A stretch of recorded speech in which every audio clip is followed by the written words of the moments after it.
Okay, Assalamu alaikum wa rahmatullahi wa barakatuh. Welcome, our dear participants. Alaikum salam wa rahmatullahi wa barakatuh. Once again, here you join the International Open University Students Union, hosting our dear and honorable guest, Mr. Abubakar Darbo. Mr. Abubakar Darbo is a senior manager at the National Water and Electricity Company, NAWEC, and a former director of administration and human resources of the Gambia Radio and Television Services. He is also an associate of the CIPD and member of board of directors at Social Security, Housing and Finance.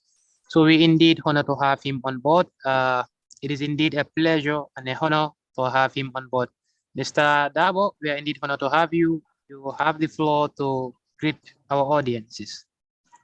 Thank you so much, Mr. Chow. I'm indeed grateful to be given this opportunity to have an interface with such a beautiful audience. And if you don't mind, I would like to delve into the issue why we are all here today. Sure, it is indeed a quite exciting topic that we can't wait anymore. The importance of university education in the 21st century. Sure, Mr. Dabo, you indeed have the honor to open the floor. We indeed all ears. All right.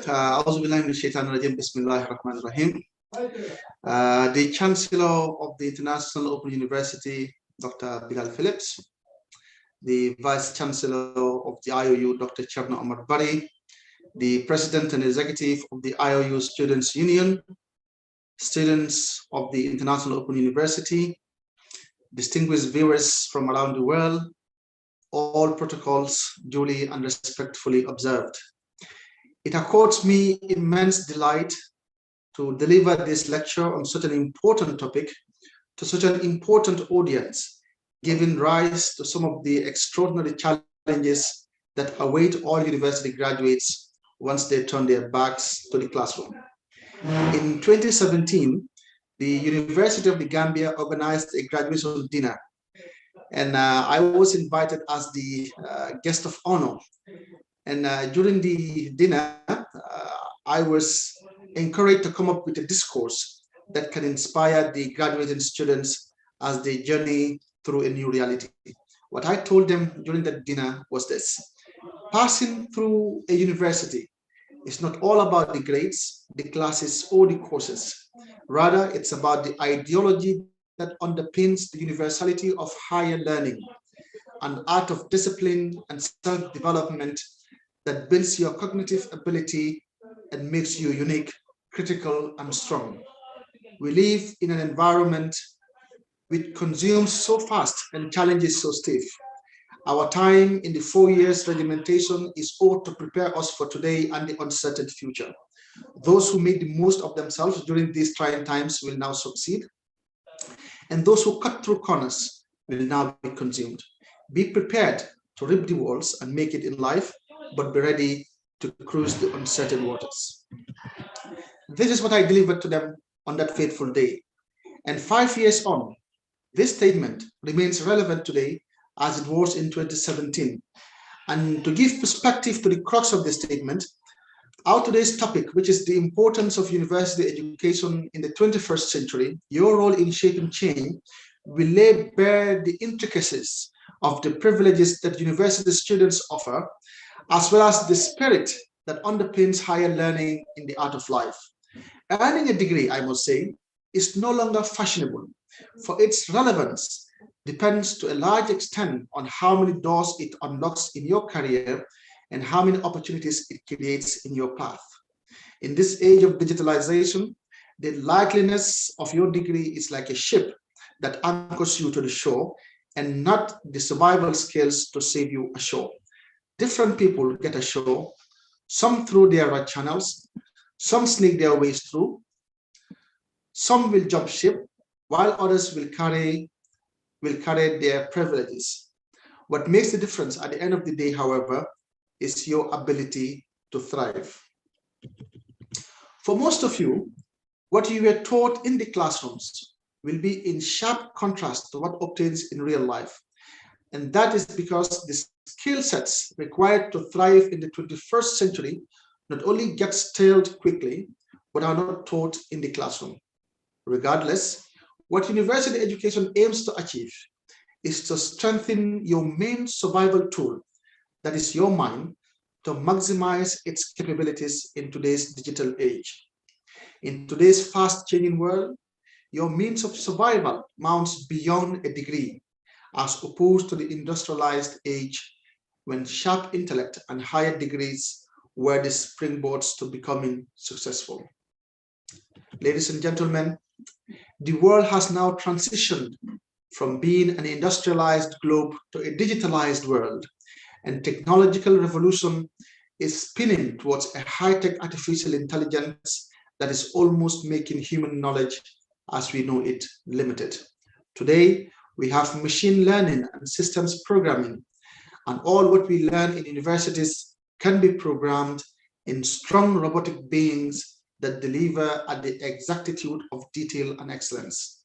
As we speak, we now have robots conducting complicated human surgeries and working in high-level factories, things hitherto done by humans.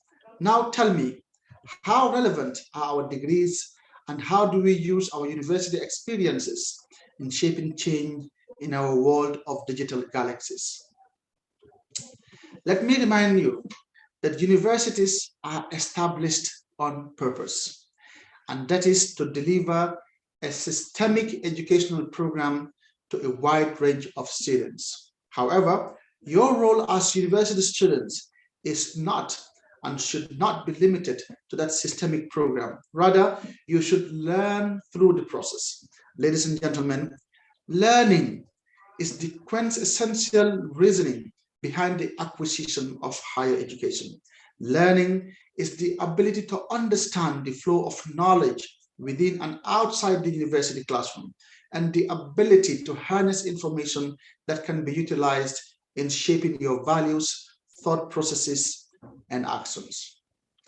Distinguished followers, the late Kebadiba of the Gambia Radio and Television Services once said, "When the airwaves are liberalized, information is power, and communication is the means by which that power is powered and utilized." It is axiomatic that the most important skills you will most definitely need at this stage to shape change in society is communication. Your role in shaping change begins with self-discovery, and that means having a deep internal communication with yourself and understanding your purpose in life. Often, we think communication is only outwards, but once you use information in your social setup and reflect deeply inwards, you come to realize that pursuing your dreams through your gifts and talents becomes easy. Self-discovery is about harnessing your creativities and talents through courage, determination, and selflessness, whilst leveraging on your weaknesses and disadvantages. Self-discovery, ladies and gentlemen, is about touching the lives of people around you positively and being a force for good in society. Self-discovery is about upholding the values that makes you what you are based on acceptable practices and our cultural dispositions. Self-discovery is about being the change you want to see in the world. The challenges we see today, however, is that people who did not acquire university education, people with sometimes no formal education, turn out to be the richest and the most successful individuals in society. In fact, most of these successful magnates end up hiring university graduates to run their businesses for them. In fact, there are reports that last year, 3 PhD holders applied for a driver position at Dangote cement factory in Nigeria. If this is true, then one might ask, is going to university now a privilege? I say no, but the opportunities created by university education should avail you the right attitude, the appropriate contacts and networks, the discipline, and most importantly, the set of skills and knowledge that gives you a competitive advantage over a non-university graduate. Without these things mentioned, your degree will be as good as a work of art. Distinguished viewers, today, the concept of marching people to positions is obsolete and no longer tenable. This is because contemporary systems demand for people with the right specifications as fit for purpose. Not only that, a person wishing to stand out must endeavor to possess multiple skills to have multiple chances when opportunities arise. Globalization has brought the world closer and through that made talents across the world accessible. This has made the job market saturated and competitive. One therefore needs to be multi-talented to fit into different situations across different cultures and civilizations. Therefore, to shape change, you must be equipped with not only your university degree, but a set of right skills, attitude, and positive energy to succeed. It is sad to say, but most youngsters have deficiencies in these key areas, and without them, success is elusive. Once again, let me stress that universities are the powerhouses of development and the incubators for knowledge acquisition and self-discovery. Universities and their systems play an exponential role in shaping the 21st century through research, innovation, stratagems, and improved systems. But all these must be harnessed as human capital to drive technology and shape change. As we talk about human capital, we must not also forget about the capabilities of humans to use knowledge both positively and negatively. Therefore, the tools acquired through accessing higher learning will only depend on the path we chose to follow. We can harness the skills of technology acquired through our time in universities to develop safe and sound systems for greater human interaction and cohabitation. Equally, we can use the skills to inflict harm and catastrophe on people around the world. Ultimately, history will judge us for what we make of our knowledge. Our actions, whether positive or negative, will define who we are and what we contribute to the overall human history. As former President of the United States, Barack Obama, told students during his trip to Ghana, the world will be what we make of it. And that is truism to our realities as university students. Arnold Schwarzenegger, the former governor of California in the United States, once said, in climbing the ladder of success, you cannot move with your hands in your pocket. You have to get out of your comfort zone and compete with the world. And as Professor Pierre Gomez, the Deputy Vice Chancellor of the University of the Gambia, will say, if you cannot create anything, do not import everything. I said it again. If you cannot create anything, do not import everything. That means you must remain yourself. You must be real. You must not be a copycat, and your chances of success will be very high. Remember this, when your chances come, your impact will last forever. To conclude this statement, let me give you a quotation from one of the world's greatest minds, Nicholas Machiavelli, an Italian philosopher who once said, a wise man ought to follow the path beaten by great men and to emulate those who have been supreme. Let him act like the clever archers who, designing to hit a mark which it appears so distant, take aim much higher than the mark, not to reach by their strength or their arrow to such great a height, but to be able with so high an aim to hit the mark they wish to reach. On that note, Chairman, I would like to open the floors for questions and comments, and I thank all followers for their kind attention.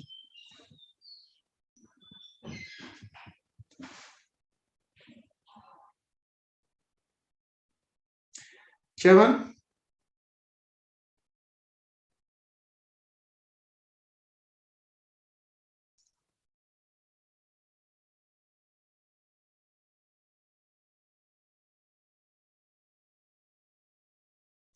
Yes, that's all I have to present for this important discourse. And I will now open the floor for questions to come in, and then we can discuss them as we move along to the end of the allocated time. It is a very expansive topic. There are a lot of things that you might not necessarily be able to encapsulate in one statement.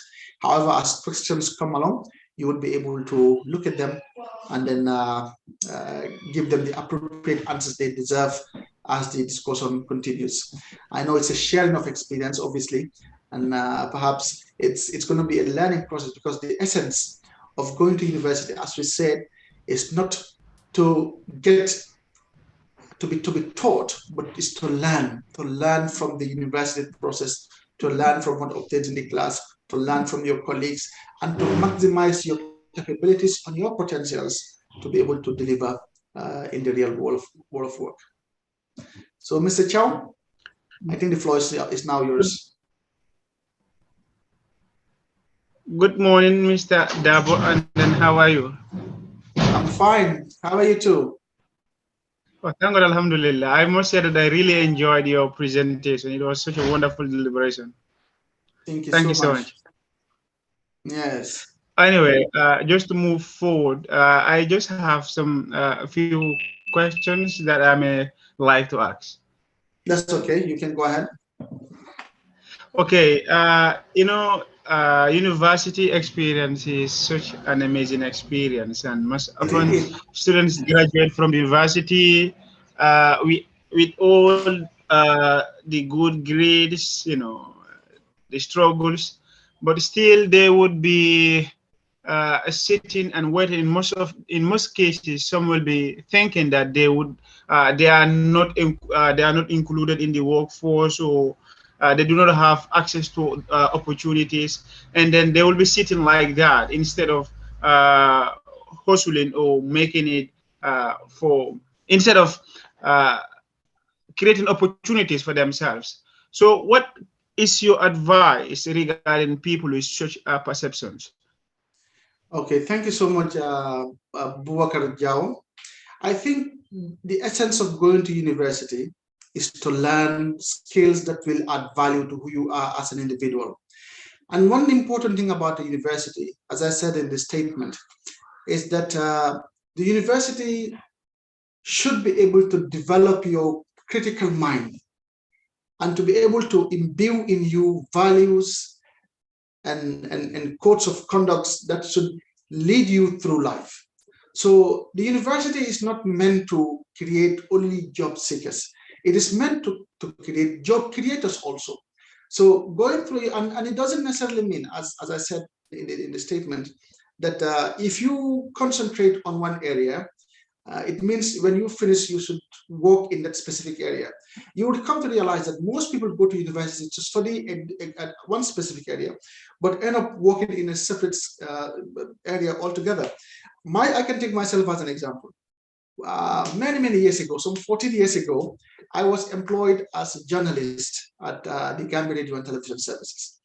Now, I started learning on the trade, going out to report on stories, coming to do my reports, acting as a foot soldier in the journalism field.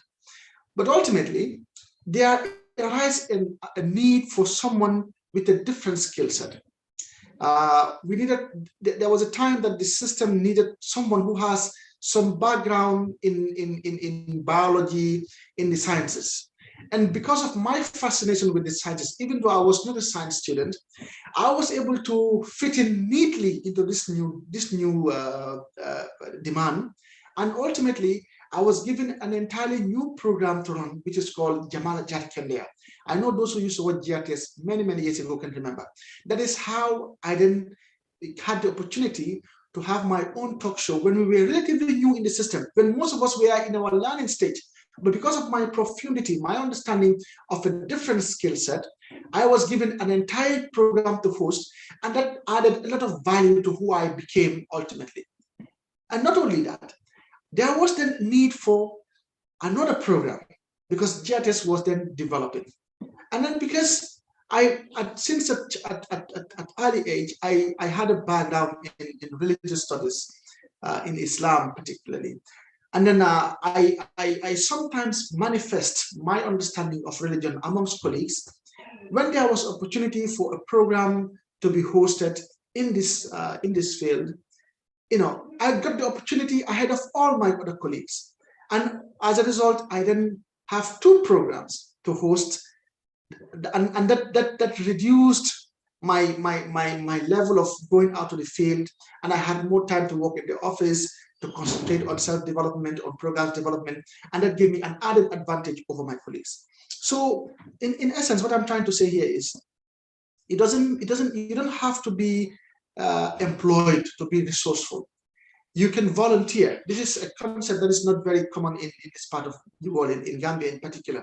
But volunteerism is a very wonderful, it's a very fantastic venture that you can go into. And even though for the beginning it might not earn you anything financially, but in the long run, it can add value to who you are as a person, and you can touch the life of people, which is the essential objective of education, to touch the life of people positively. So I think there are a lot of things we can do. We can venture into volunteerism. We can help, we can support, and supporting doesn't mean you don't have anything to do, that's why you support, but it's part of the human values that makes you better than others. Yes. So I think this is the little I can answer your question with, and I hope it helps.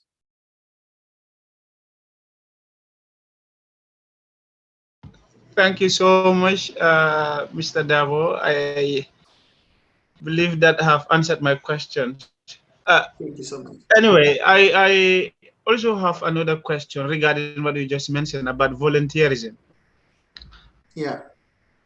Volunteerism, actually, this is something that the International Open University is pride itself of, because at the International Open University, it is a requirement before one's graduate to do a certain number of community service, a minimum of 216 volunteerism work. But beside that, even with that also, most people are not comfortable with, because they think volunteerism, like you said, in the long run, you'll understand what are some of the benefits of volunteerism, but in the short run, it will become somewhat very difficult for you to understand, most especially if you are getting little to nothing from it. I mean, financially, okay? So, what advice will you also, or what will you want to add on to that? Yes, if you look at today's world market, there are a set of requirements that you need to possess to be seen to be valuable, and one of those sets of skills is your experience in any trade, particularly. So usually, and that's why when you're building your CV, you put your experiences there to show what you understand, what you can do, and what you can deliver. And this is what will convince the employers to know whether it is risky to bring you into their industry, or whether you have some basic understanding that will enable you to learn on the job, right? So volunteerism is so fundamental in gaining you what you aim to achieve in the long run, because if you volunteer, that will add to your CV, number one. It will add to your experience, number two. You can touch the life of someone who can be a source of opportunity for you. Yes, and this happens. We hear it everywhere. Sometimes you go out, to do a charitable venture, and all of a sudden you get to know someone who will be your source of blessing in your entire life. See, because opportunities don't tell people where they are. As humans, we just move in with good faith, with a clean heart, just to be good and serve humanity. And in the process, goodness emerges. So your best bet as a youngster is don't pick and choose. Look at whatever will add value to human life and do that. And remember, if you want to see change in the world, you should be an exemplar. You should be the epitome of that change in the world. So regardless of circumstances, whatever good you can do. John F. Kennedy, the former US president, used to say, he said, I expect to pass through this world but once. Any good I can do, therefore, I expect not differ nor neglect, for I shall not pass this way again. So if you have an opportunity to do good, make sure you capitalize and do it, because apart from that time on, you will never have the chance to do it, and you will sit to regret why you haven't done it when the opportunity is no longer available.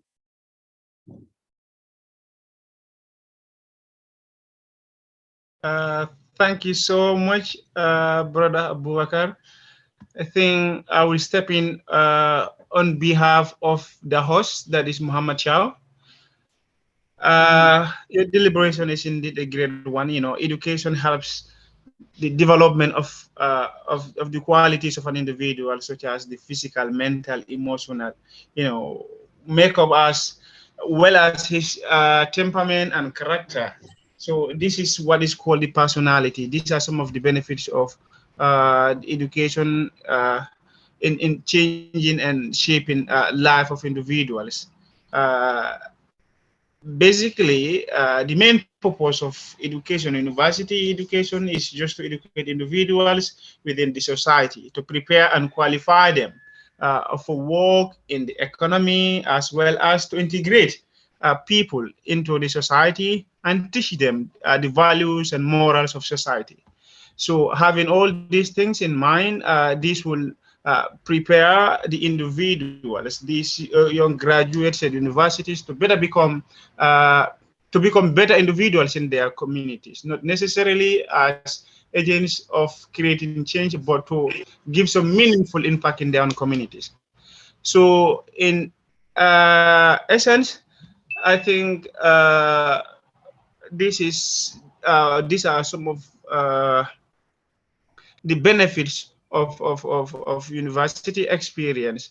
And then if you do not mind, I would want to maybe give you the chance to say or to give your concludatory remarks before we end this session, Charles. Okay, thank you so much, Mr. Jao. I think one thing we need to all understand is that life is very short, and the opportunities that life throw at you should be absorbed and taken uh, wholeheartedly, with open arms and with courage. Because when you miss on these opportunities, sometimes they never come again. Take, for example, a university education. When you are in university, one of the advantages of a university is not the doctrine that they give students. That is, it's not about this programmed education that they package to give you. It's a university gives you an opportunity to learn. Okay, because sometimes what you study in the university is not even in the work market. It's not in the job market. It's not. You will never find something like that in your office. But what the university does is to prepare your mind, to shape your mind, to develop your critical thinking abilities so that you can be able to decipher, to infer, and look at things and have a sharp judgment based on knowledge. Because whatever you do in life, life throws challenges at you. But what you make of those challenges is how your life reflects. If life throws challenges, there's a saying that says, if life throws lemon on you, you change it into lemonade, right? So whatever life gives you is what you utilize to make the best out of it. And as I said, the university is an environment, it's a very rich environment where you meet people from all walks of life with different skill sets. So to be a wise university student is to be able to maximize your potential as much as you could by tapping into the skills of any individual who has something to offer, right? The university gives you an opportunity to network. It gives you an opportunity to learn new things. It gives you the opportunity to understand the doctrines, that is the theories, the systems, and history. The university gives you a chance to network and to make friends and to build contacts that can be relevant in the long run. So the university offers all these opportunities. Seldom do you see a place that offers opportunities just like the university. Yes, if you're able to find yourself in the job market, you can also meet people you can contact with, you can network with, and ultimately that can be meaningful to your life. But the university is the incubation hub where you can make links, you can build networks, and you can strengthen your friendship. And remember one thing, friendships and bonds formed in the university, in most cases, last for a lifetime. So it's important that we make use of our time in the university to build strong friendship, to build our core values. Human beings should live based on core values. One of the core values that you need to inculcate and fuse and put in your life is discipline, for example. Without discipline, there is nothing on earth you can achieve. You need to be able to discipline yourself. Disciplining yourself means to say, okay, I have to get up for morning prayers at 6 o'clock. And you make sure, regardless of circumstances, at 6 o'clock you get up. Do what you have to do and make sure you report to work. If it says the time for work is 9 a.m., you make sure you are there by 9 a.m. and not beyond that. That is discipline. If you whatever you're doing, do it based on the set standards of the thing. Unless you're able to adjust to that level, you will become a liability to society. If you look at the Gambian society, for example, right now, look at some of these taxi drivers we have. Look at how many accidents we have daily. If you go to offices, for example, look at how individuals deal with clients. Look at how companies deal with customers. Look at how drivers deal with their passengers. Look at how in the supermarkets, how the salesmen deal with their customers. Sometimes you even think, where on earth did these people even come from? Because they don't exhibit the slightest of conduct or values, and you tend to believe that these are people from nowhere, and to be different from that. And these are the kind of people who are taking the world backward, who are smearing the reputation of countries and nations. These are the people who are into developing dangerous weapons. These are the people engaging into criminal activities. These are the people who are hacking accounts. These are the people waging wars on other people because they lack the discipline that moves an individual from step A to step B, from being a normal or an ordinary human being to become a productive and an important human being. Humanity has stages. The Holy Scriptures talk about that. Allah said in the Quran, وَلَقَدْ خَلَقْنَا الْإِنسَانَ فِي أَحْسَنِ تَقْوِيمٍ ثُمَّ رَدَدْنَاهُ أَسْفَلَ سَافِلِينَ. Allah said He created human beings in the best of forms, and then He brought them down to the lowest of the low. What causes that change is discipline, is values, is attitude. Your attitude towards yourself and your attitude towards others. As a human being, you should strive to make the world a better place, not only for you, but for everybody else. Because there's a mantra that one of the petrol stations in this country have. They say, the life you save may be your own, right? So maybe the support you give could come back to be at the benefit of your children, right?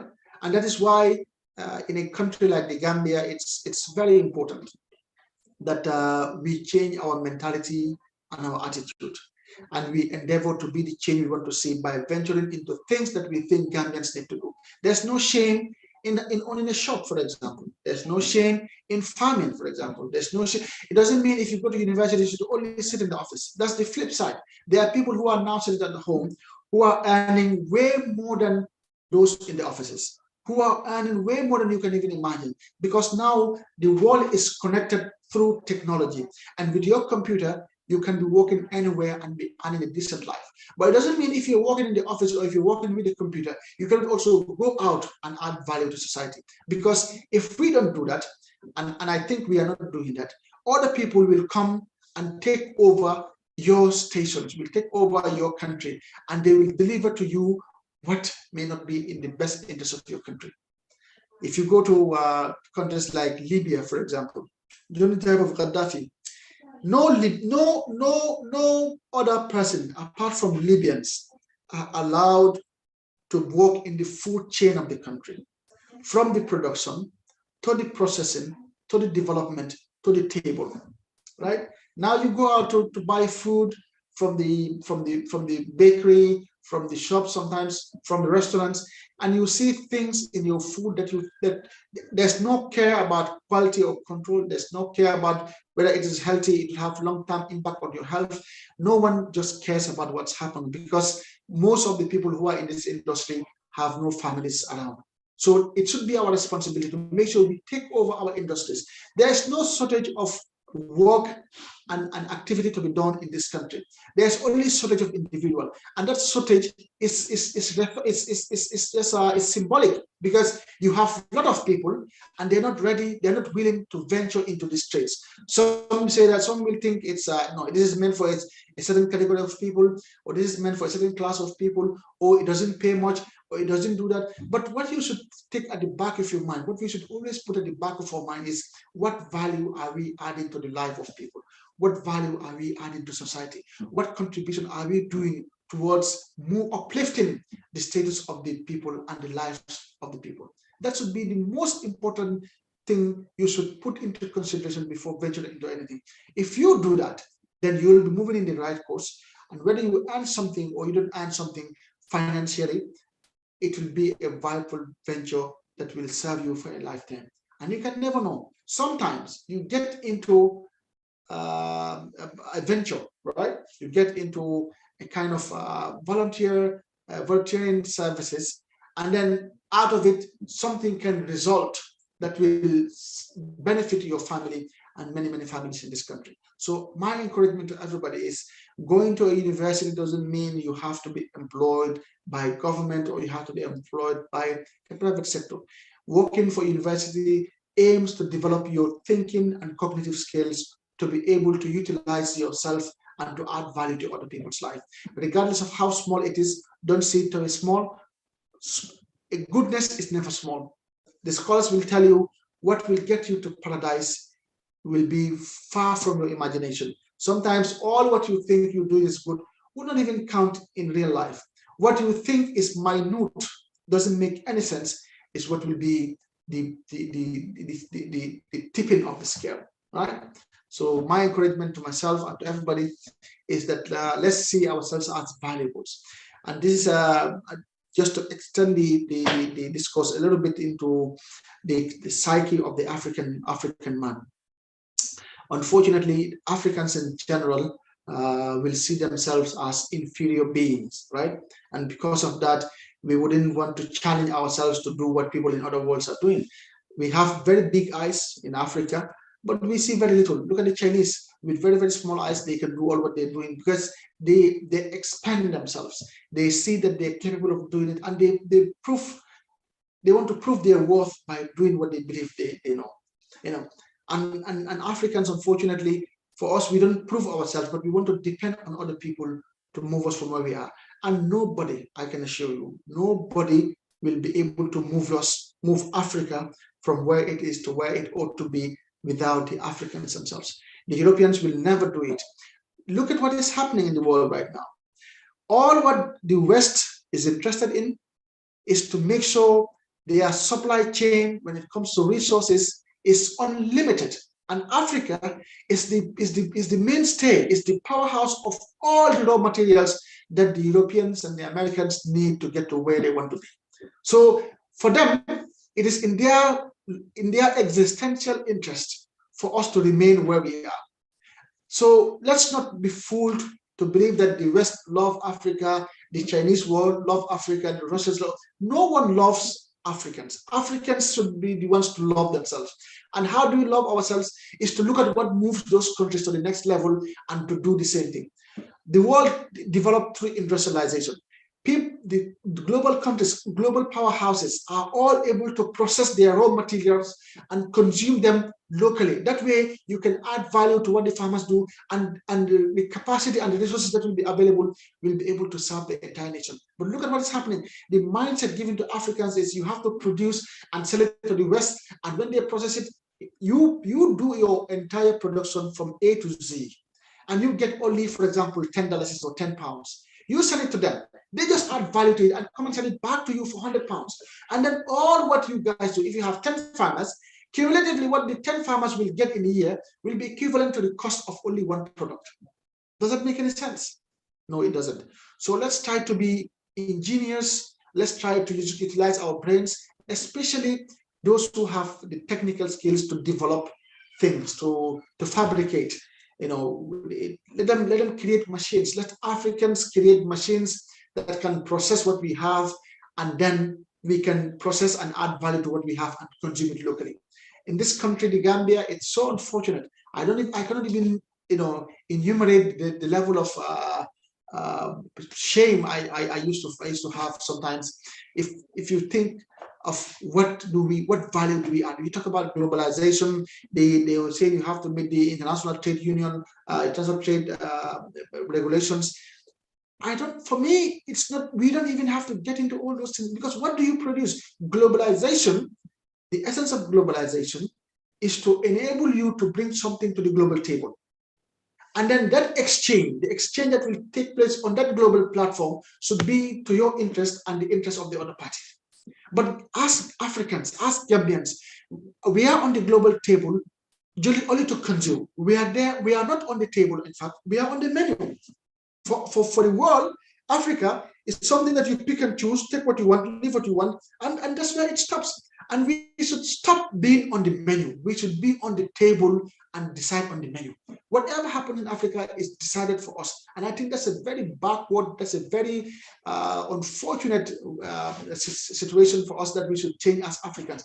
Unless and until we are able to change that, we will remain the richest continent, but the most backward continent and the most backward people. Africans are brilliant.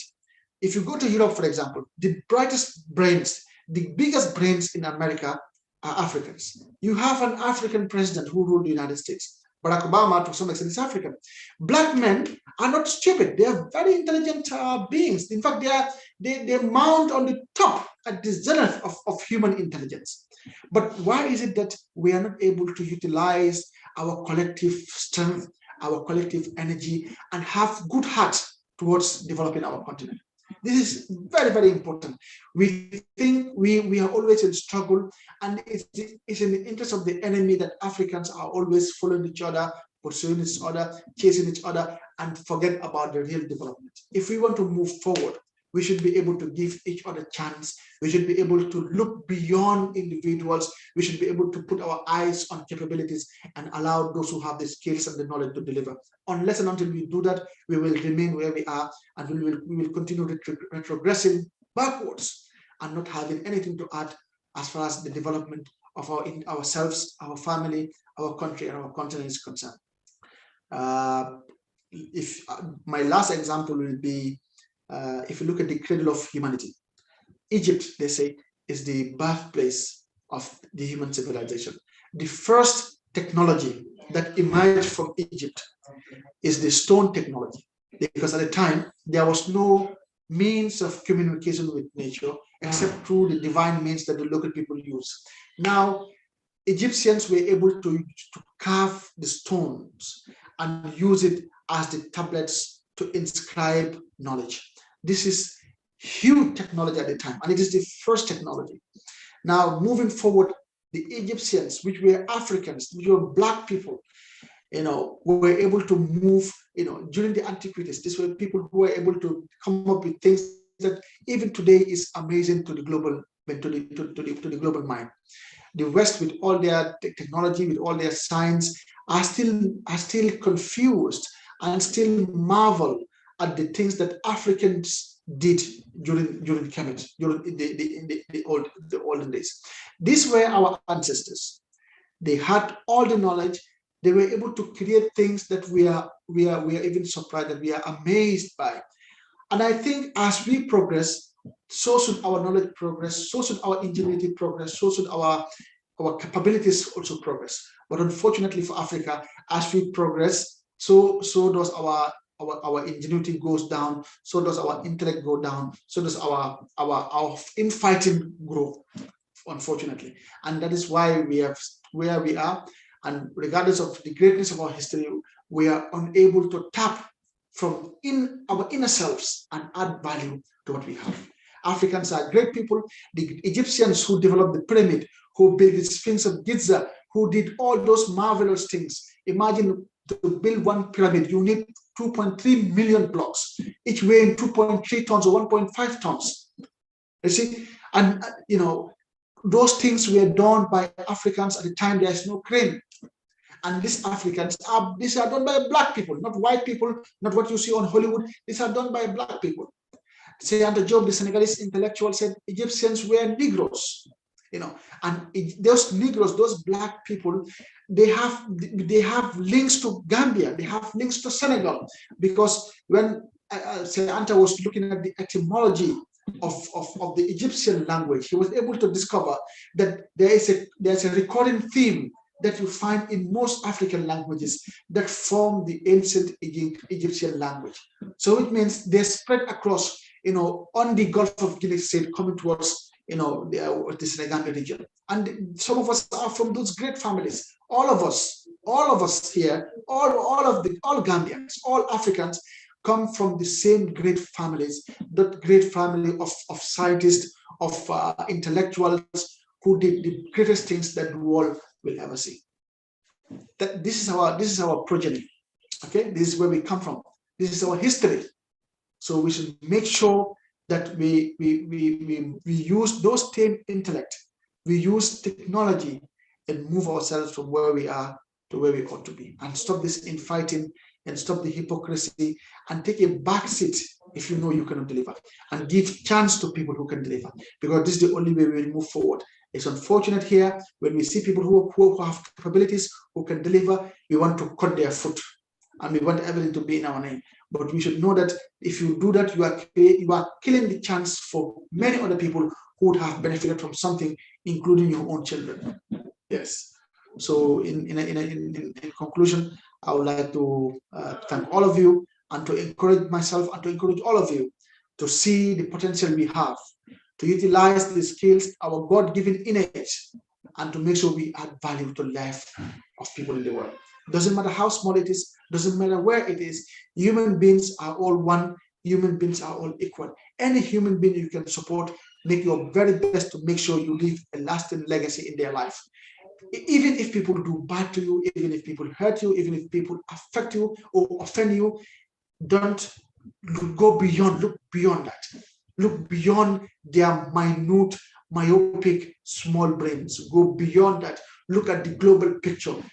Try to change their lives. Some people have an attitude that will never change. There was this guy that said who was trying to remove the snake from the fire, and as he lifts the snake bites him, right?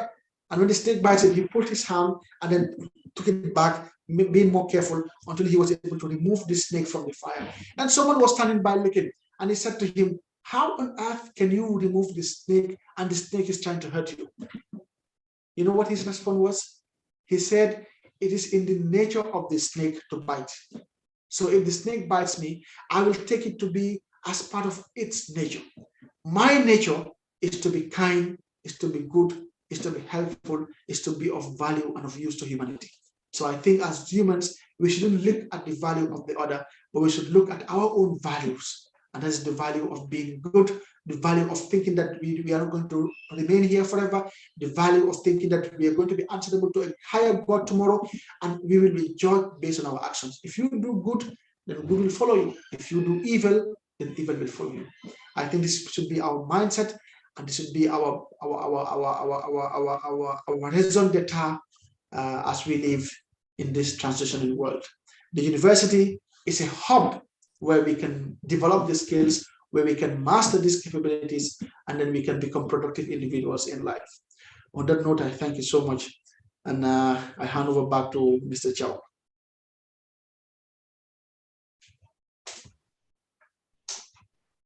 Chow, are we together?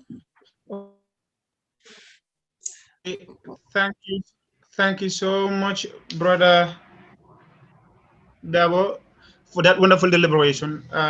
Sincerely, I believe it will be worse than dishonest if we do not thank you for such a wonderful deliberation, and then cutting all your busy engagements, answering to our call.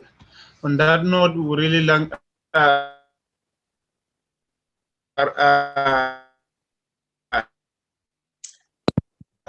The line is not very good. We really like to thank you for that response. Bless you, preserve you. So it seems like somebody's hand is up, but please the concluding remark of Abubakar Darbo. So with that, we conclude the session, Mr. Darbo, and look forward to having you next time. Thank you so much. Good morning, viewers. Hello, good morning, Mr. Darbo. Hello.